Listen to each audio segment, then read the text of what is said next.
GST வரி குறைப்பு அமலுக்கு வந்த நிலையில் கடந்த 8 ஆண்டுகளாக மக்கள் மீது சுமத்தப்பட்ட சுமைக்கு பிரதமர் மோடி பதில் கூற வேண்டும் என எம்பி விஷ்ணு பிரசாத் தெரிவித்துள்ளார். இதுகுறித்து அவருடன் நமது செய்தியாளர் விவேக் நடத்திய கலந்துரையாடலை தற்பொழுது பார்க்கலாம்.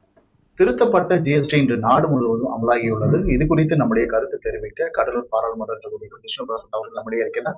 இது குறித்து அவரிடம் கருத்துக்கள் கேட்போம். சார் வணக்கம். நேற்று பிரதமர் மோடி இந்த திருத்தப்பட்ட ஜிஎஸ்டி புதிய தலைமுறைக்கான மாற்றம் அப்படின்னு ஒரு கருத்தை சொல்லியிருக்காரு. இந்த குறைப்பு எந்த அளவுக்கு மக்களுக்கு பயனுள்ளதா இருக்கும் சார்? அதாவது நீங்க கேட்கும் போதே திருத்தப்பட்ட என்று சொல்லும் போதே அங்க தவறு நடந்திருக்கிறது எனக்கு தெரியுது. ஏன் திருத்தணும்? ஒரு தவறு செஞ்சுட்டு அதுக்கப்புறம் திருத்துறாங்க. அதுதான் திருத்தப்பட்ட.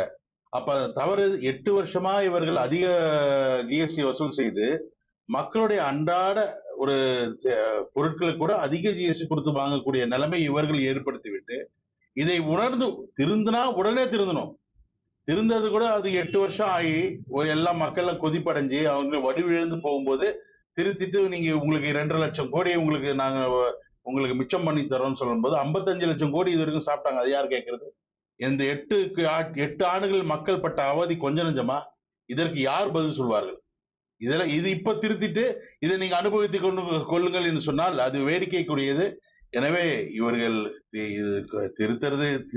திருத்துறாங்களோ இல்லையோ, குறைச்சாங்களோ இல்லையோ, ஆனால் மக்கள் பட்டதுதான் வேதனையை அனுபவித்துள்ளார்.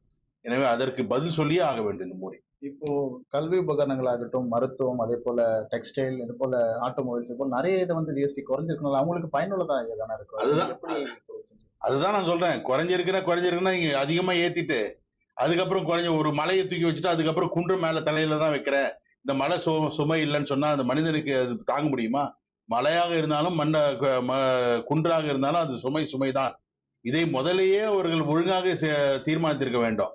நீங்க வெளிநாட்டுல 50% போடுறான் மோடி, ட்ரம்ப் 50% சதவீதம் போடுறாரு வரின்னு சொல்றீங்களே, உள்நாட்டுல உற்பத்தி ஆகிற காருக்கு 28% பிளஸ் 22% செஸ் போடுறீங்க. ஆன் பேசிக் பிரைஸ்ல போடுறீங்க, நாட் ஆன் ஜிஎஸ்டி. அதுவே 50% ஆகுது.